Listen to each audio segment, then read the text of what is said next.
What's good, YouTube? Swiftly here, back with another special Thanksgiving edition of Rare Builds. And in today's episode, we are going to be making an inside the arc point forward. And I like to look at this build as, I guess, like the twin brother of the slashing point forward, in the sense that it's in the similar vein of a slashing point forward, but just not quite there. But with that being said, let's jump right into the build. And as always, have a happy Thanksgiving. So first things first, you obviously have to make this build at the small forward position because it is a point forward. Height, weight, and wingspan, again, is totally up to you guys. This is what I went with, just the default, because I don't mind these attributes that we're getting at default. And then for our attributes, I went 73 on the close shot, 73 on the driving layup, 93 on the driving dunk. Then we went 45 on the standing, and then 50 was left over for the post control. Now, the first thing you're going to notice is that it's just pretty much similar in the same vein as the slashing point forward, except we're not going to have super high driving layup. We're only going to have a 73 driving layup, which you can tweak this and get like a 75 if you want layup mix master. Personally, I just wanted to reach that threshold for a 74 physical finisher, because this build is going to have strength, and you want that physical finisher badge to help when you get pulled out of those driving dunks. So, you know, I just wanted to make sure I reached that 70 threshold, but you can, you know, tweak some stuff around to get that 75 driving layup. Just if you're like me, you like to, you know, use hop steps and euros and stuff like that, you know, for scoring. Then moving on to the shooting, we do have an 80 on the midi, and that's going to be the major difference in this build and the slashing point forward, is that this build is going to actually have a mid-range, so you'll be able to stop and pop on a dime. You'll be able to sit deep mid-range, you know, whether it's, you know, at the wing or even the corner. But, you know, I have a couple of builds that don't have three, they just have mid-range on it. I have a small forward like that, and I have a center that's like that, that's just mid-range builds, and I have no problem spacing the floor. Obviously, you can't space it as much as you could if you had a three, because the center can kind of sit in between you and the basket. But in most cases, people just sag off me and they give it to me because they think that, oh, well, I'm not at the three, I can't shoot, and then I'm knocking down shots. I think it just adds another layer of versatility to your build. You know, if you're going to go with a build that doesn't have any shooting, you got to be really, really good at getting your looks, knowing when to cut, when not to cut. With a build like this, you can still do that, but then you can also, you know, rely on your mid-range, which is an 80, which is actually pretty nice. Throw a +1 on there and get gold set shot specialist, excuse me, with that 80 mid-range, and really, you know, knock down some shots. Free throw, I just threw a 65 on there, but, you know, we really don't go that low. If you're a park player, you can go that low, but usually we go higher.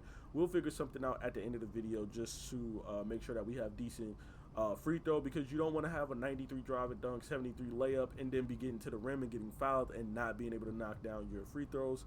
Moving on, though, we do have a 91 on the pass accuracy, because, again, just like that slashing point forward build, there's going to be a lot of times when you get in that paint and you don't like the animation that you get, you don't like the dunk or the layup that you're getting, or sometimes they'll just crash on you. A lot of times, you know, bad defenders, they just can't help but help, and they'll leave a wide open three to crash down into the paint and help on a two. So they're giving up a three to stop a two, which, like, logically makes no sense, but this is the NBA 2K community.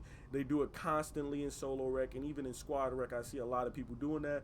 That 91 pass accuracy with silver bailout is going to get you to dot that pass to whoever's man that's helping, and it's going to save you a lot of times when you go up with some dumbass animation. Maybe you thought you were going to get a dunk and they give you some stupid layup. That bailout is going to save you from getting your, you know, shot swatted, or just turning the ball over, you know, taking a bad attempt. So 91 pass accuracy.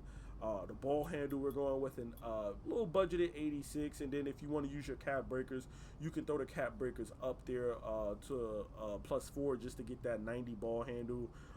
You know, getting handles for days, you know, unpluckable, things of that nature.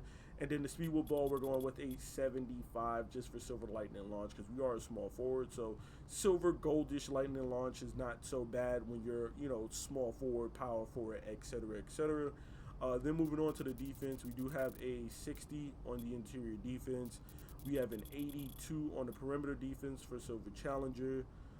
We have a 79 on the steel, just so that we can get silver gloves, silver interceptor, just like, you know, a little budgeted. Now, if you care about getting gold, then you just bump this steel up to an 80. But if not, you just leave that at a 79 for those silver badges. And then finally, the block, we're looking at an 80 on the block, which is just nice enough to get, you know, paint patrol or high flying denier, but more importantly for us to smoke some blocks, because this build is being made at small forward, which means if you're playing solo rec, sometimes you will be put at the 4 and you're going to want a little bit of interior defense. You're going to want some block on your build, and you'll be able to chase some blocks, chase some shots down too. You want to get some of those chase down blocks, so high flying denier, 80 block, you'll be able to do that as well. For the rebounding, nothing special, just a 60 D board just to help, bronze rebound chaser, you know, just to help go down there and board something every now and then. But you're not going to be the main rebounder, so it's not going to matter either way. You're going to basically be, you know, supplying your power forward and center, or if you're the power forward, supplying your center with some, you know, support and whatnot. So it's not expected to go down there and board in anything, but, you know, you'll be able to grab some rebounds here and there. For our physicals, we're looking at an 80 speed. We're looking at an 85 agility. We're looking at an 84 on the strength as well too. And then the rest we'll be putting into vertical for a 90 vertical. So there you have it. 80 speed gets you silver high flying denier, silver slippery off ball. 85 agility, on ball menace, pick dodger, shifty shooter, as well as slippery off ball from the speed. The strength will get you bronze physical finisher.